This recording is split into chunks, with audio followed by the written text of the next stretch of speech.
late, great Miriam Makeba, the South African singer. As we turn now to the South African Archbishop Desmond Tutu, one of the leading voices for peace, justice, and human rights around the world, a central figure in the South African struggle against apartheid. He was awarded the Nobel Peace Prize in 1984. Archbishop Desmond Tutu chaired the South African Truth and Reconciliation Commission and currently chairs the Elders, a group of 12 activists and former public officials advocating for peaceful solutions to global conflicts. The Archbishop is in Washington, D.C. today to receive the J. William Fulbright Prize for International Understanding for his work for peace in South Africa and elsewhere. I caught up with him on Thursday at the South African Vice Consul's apartment in New York right before Archbishop Tutu received the Global Citizen Circle Award.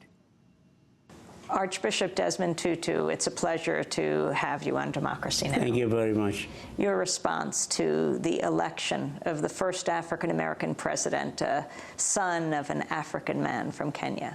Yippee! No, yippee is actually, it captures something that is almost ineffable. It's very close to the kind of feelings we had on April the 27th, 1994. And some, maybe a few people in this country have said it was, as it were, the Mandela moment.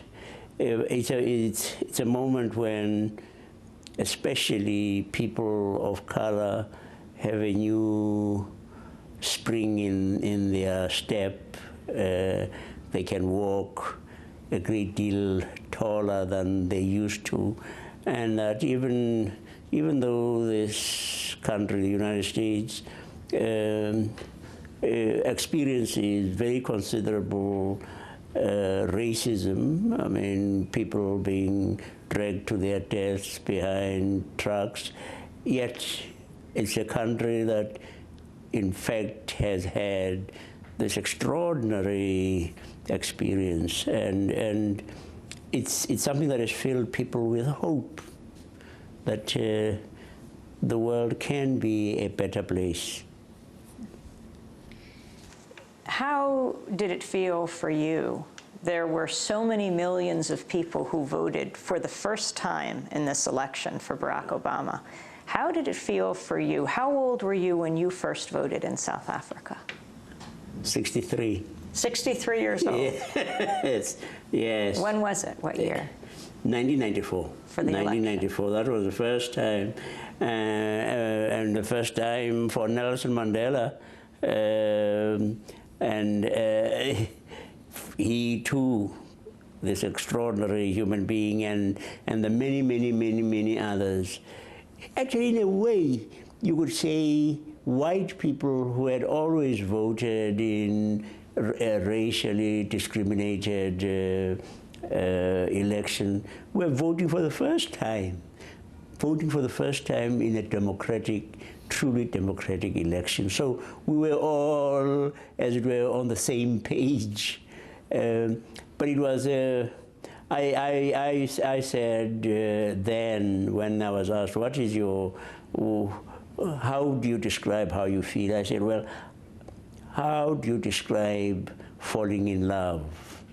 How do you describe red to someone who is totally blind? How do you speak about the glories of a Beethoven symphony to somebody who is deaf? Well, it's like that. I mean, I'm over the moon. I'm on cloud 9, as were most of my, if not all of my compatriots on that day. What do you think is Barack Obama's greatest challenge as president of the most powerful country on earth following 8 years of George W. Bush? Yes. Very clearly, it has been the fact that for those 8 years, you've had an America that followed a unilateralist line, an America that would not ratify the Kyoto Protocol on climate change. Most of the world had, and America just said, go jump in the lake. Most of the world had ratified the Rome Statute that set up the International Criminal Court, which is where the people who were responsible for September the 11th should have been appearing. That you are going to have, most people believe that he is going to be welcomed as the leader of the free world, who will be more collaborative, who will be more consultative, who will not seem to want to throw the considerable weight of America around and seem to want to be the bully boy. I've said, I did a piece for the Washington Post, and I said one of the things that would demonstrate a clean break from the previous administration would be closing the abomination Guantanamo Bay.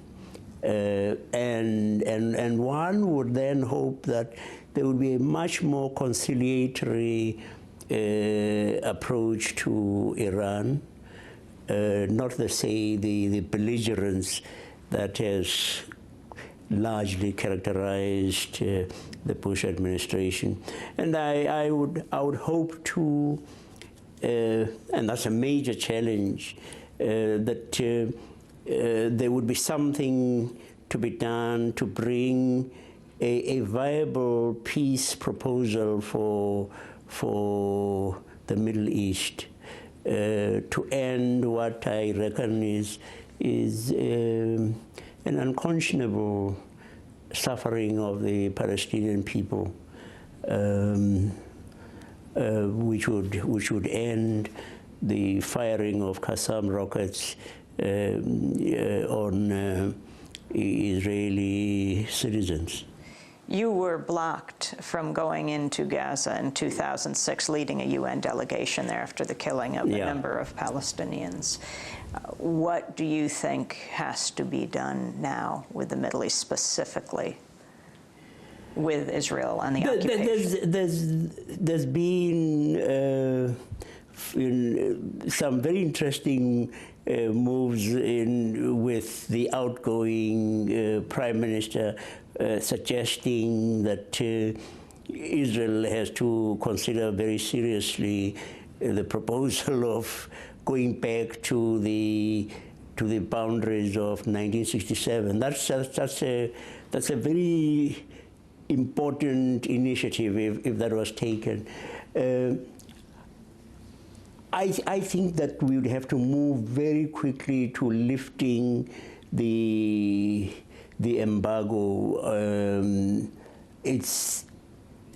The suffering is unacceptable. It's totally unacceptable. It doesn't promote the security of Israel or any other part of that very volatile region, and it is quite contrary to the best teachings of the Jewish faith. You know, and I know, I mean, that there are very, very many in Israel who are opposed to what is happening, and I pray fervently that there will be a boldness, you know, in saying we've got to resolve this, because I think if that, let's not say if, because a lot hinges on what happens in the Middle East. Let's say when that is resolved, we're going to find, I mean, that the tensions between, say, the West and the Muslim